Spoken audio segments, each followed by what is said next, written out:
After avoiding COVID in 2020, the Milton Keynes Model Railway Show returns in 2022. A little later, a little smaller, but still just as delightful.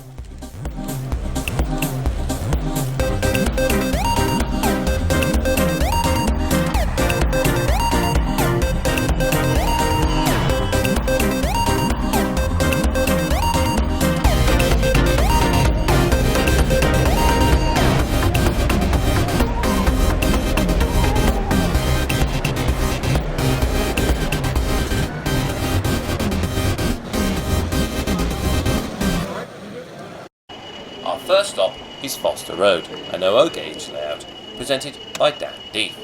This is an urban branch terminus served by diesel multiple units somewhere on the London northwestern area of today's railways. The layout also incorporates the diesel stabling depot. Here we see someone else who's northwestern as Thomas delights the children, running up and down the sidings. Be careful, man. Next is a bit of tractor action as DRS 37402 moves off the stabling point.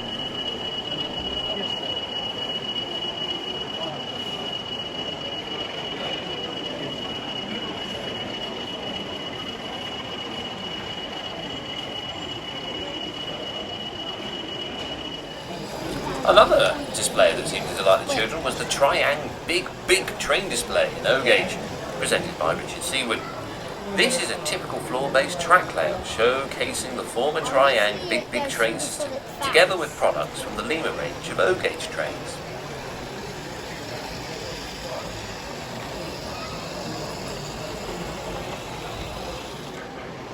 Next is Fenny Stratford, an OO Gauge layout presented by David Court and Peter Ellis. To me, Fenny Stratford is the motorhead of the model railway exhibition, because wherever I went for a gig, I always tended to see Motorhead. I'm not complaining though, this layout is absolutely delightful to watch every time I see it. Fenny Stratford is the first station east of Bletchley on the former Varsity line, which linked the university cities of Oxford and Cambridge. The layout is an accurate representation of the area as it was in the 1950s, from Stag Bridge, which carries Watling Street, formerly the A5 trunk road, to where the line crosses the Grand Union Canal. At that time, the station had double track, a number of sidings, and there was a large active timber yard. Here we see a Cravens 105 DMU heading towards Bedford.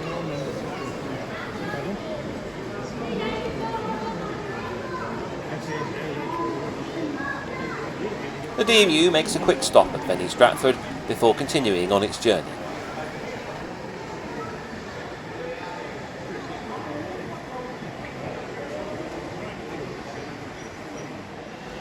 For the time period, there's a comprehensive timetable, and this is shown on the layout, a mixture of passenger and freight traffic. You never get bored watching this layout, there is always something going by, it really is entertaining, and if you haven't seen it, please do, you will not be disappointed. There's probably one or two things I might do.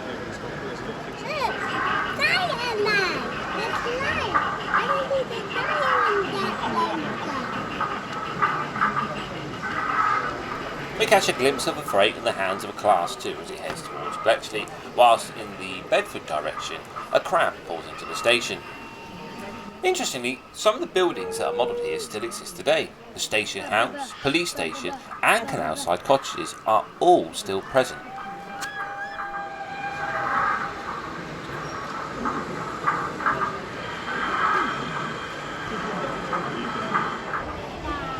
And now it's time for some mispronunciation, as this layout is called Donnersbachkogel, I think that's the way you say it, which is a HOe and HOe Gauge layout. It's presented by Gerhard Novak. It's a freelance Austrian layout set somewhere in the pre-Alpine region in the 1990s. The name is derived from the noise of a mountain stream makes thundering down a mountainside. Donnersbachkogel, which I think is how you say it, is at the end of a former narrow gauge mining railway, which now only transports tourists to the mine, which is now a museum. A standard gauge single track main line also passes through the station, although not many trains stop. Multi-system electric locomotives can be seen on international through trains to save changing locos at the border. The HO track is Pico Code 75 and Pico 009 for the HOe narrow gauge. Controls by a Rocco Z21 and mobile phones. The overline equipment is all handmade from brass rod and copper-clad mailed steel wire. Some loco pantographs can be raised remotely, having been modified with memory wires or servos. Here we catch one of the narrow gauge locos as it slowly winds its way back down from the mountain top.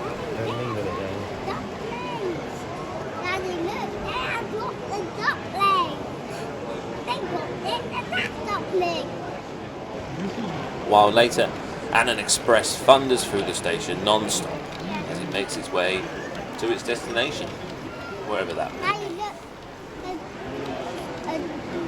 Diesel ghost.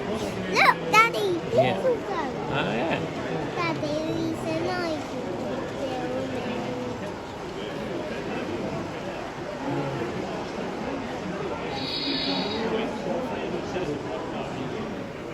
And after finally winding its way down the helix, the narrow gauge engine arrives at the station.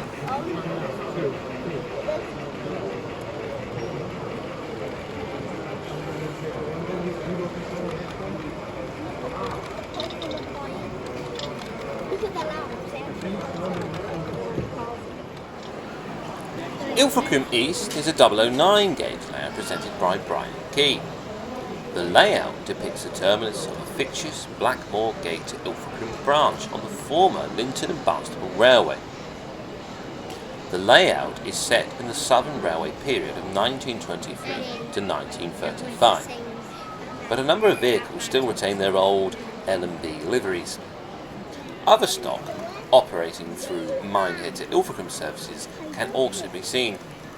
These run over the equally fictitious Minehead and Lynmouth Railway, which joins the L&B at Barbrook Junction, just outside Linton. Interestingly, around 1900, an abortive GWR back scheme was proposed for a 2-foot gauge Minehead and Lynmouth line. There's a lot of activity on this layout. Here in the bay you can see a DMU rail car, which I suspect is made from a Depot Airfix rail bus kit. But paint, they're pretty much close enough as far as I'm concerned to some railway. After the Sentinel has performed some shunting, the Linton and Barnstaple pannier tank moves off shed to go onto the siding to collect a goods train.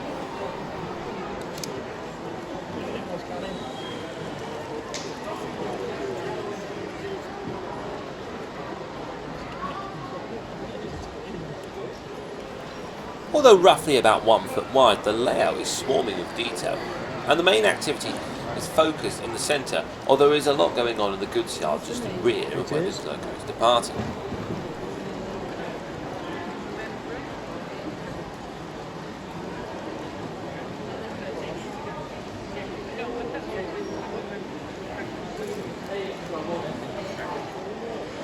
This shot here demonstrated the various buildings and scenery that's going on further along the layout.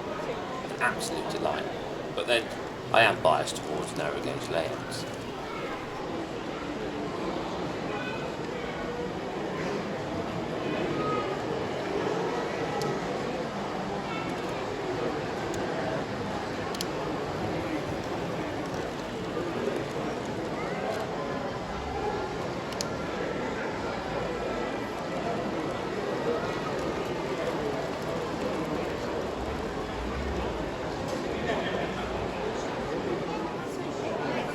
Next is another exhibition regular, and I'm very pleased that I've caught it this time with modern era stock, because I tend to see it when it's got steam running on it. Obviously nothing wrong with that, but I just haven't had the privilege of seeing Class 66s and 70s rumbling over the viaducts. Dentdale is an N-gauge layout presented by Wayne Webb. It's well known on the exhibition circuit and the winner of several Best in Show awards. The Dentdale layout depicts a stretch of the Settle to Carlisle line, from Dent Station to Bleedmore Tunnel, passing over Dent Head and Arton Gill viaducts. St Leonard's Church at Chapel Dale, built in honour of all those who lost their lives in construction of this railway across the bleak moorland, has been incorporated into the layout, which has featured in several of the national modelling magazines. Here we see a Freightliner 66 working a Freightliner train across the viaducts, before it's passed in the opposite direction by a Class 57 on a cement train. So it's fake.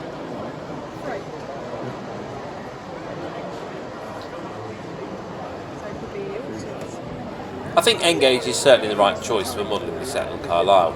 It really allows the builder to show that bleak and open world that it is out there, and you really do get a sense of how empty the landscape is.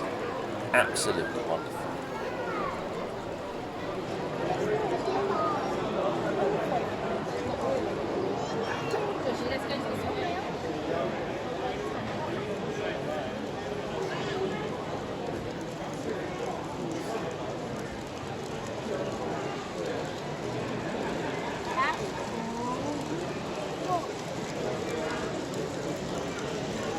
Don't touch it now. Yes, I know that the target. I read the target sign from me. Stop touching me. She's working very well. Look how many jewels that good they have. Look how many jewels that good Daddy. They're cement tankers.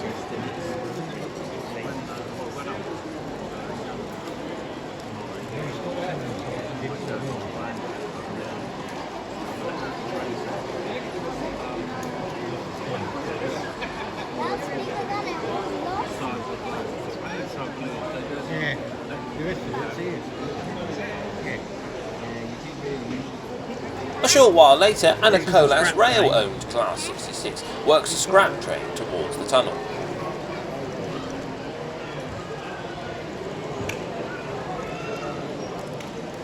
As the Colas loco makes its way in the opposite direction, a GBRF Class 66 has come to a spot of bother.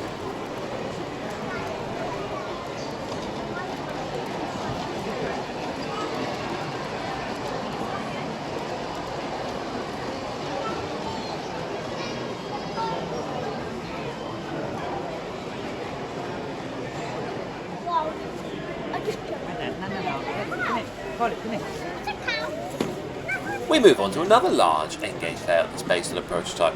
This time it's Brinklow, which is presented by Bob Taylor.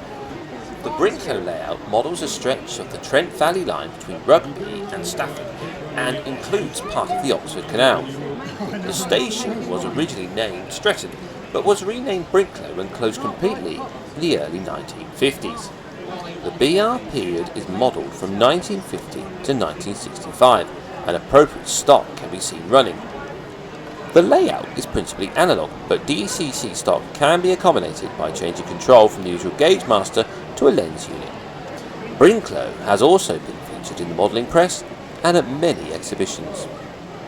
Here we see a Class 20 working a freight in one direction, whilst a Jubilee on a milk train passes in the other.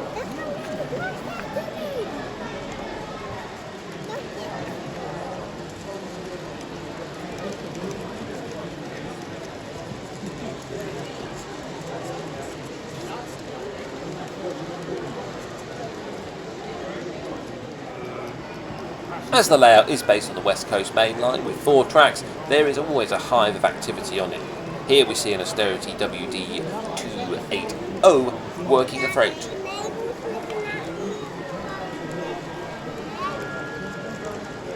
That's all right.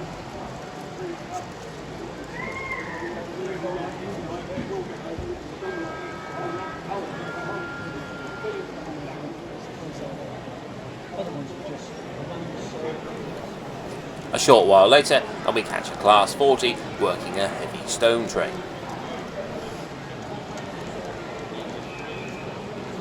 I couldn't get to the exhibition until the afternoon. Usually I turn up in the morning, but that seemed to work to my advantage. It was quite empty by then, and probably because of the hot weather, people may have stayed away, which allowed me to get wonderful shots like this. Although, I will repeat what I said in a previous video, it would be nice to see more people at these exhibitions. They do seem very empty these days, and if you can get to one, then please do. Do support your local model railway club by attending these events, because, like I say, once they're gone, that's probably it. They'll be gone, and we won't be able to see people's wonderful work like this again. So, if you can, do go out there and do support those local model railway clubs.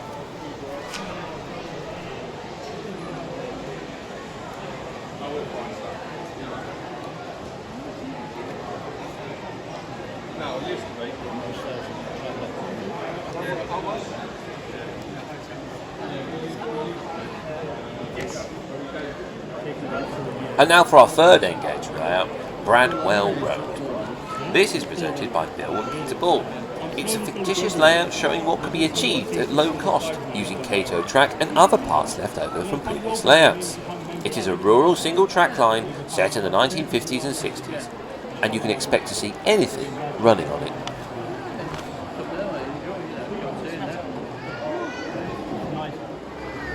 And now for something a little vintage, Whitehall, which is OO Gauge free rail, presented by Roger White and Don Hall. Hornby OO was a typical tabletop railway system manufactured by McCann in Liverpool. It was available from the late 1940s to the 1960s. This display covers trains for the Big Four companies which existed up to 1948 when the railways were nationalised. Contemporary road vehicles can be seen around the layout to complete the scene. Due to its robust construction, these toys have lasted for many years and nowadays are mainly collected by people who either kept their childhood toys or are replacing things they once owned. Our final layout of the exhibition is Kirkbridge. This is an OO Gauge layout presented by Lee Brown. The layout depicts a traction maintenance depot set in the London Street and Kent area. It's during the colourful period of Network South East and sectorisation. Here we see a Hornby Class 58 in coal sector livery shunting around the depot.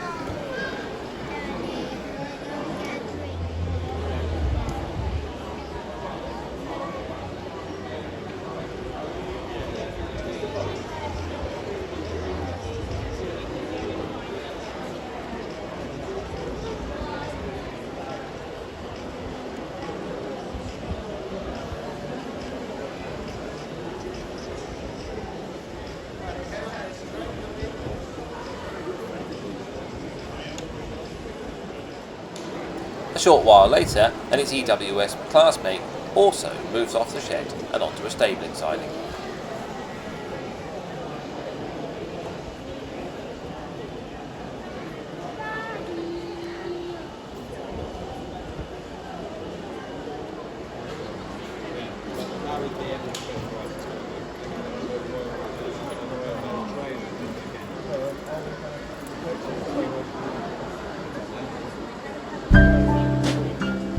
If you have enjoyed this video, then please click the like button, and if you want to see more like this, then click the subscribe button. All I can say is thanks for watching, and I'll see you again soon.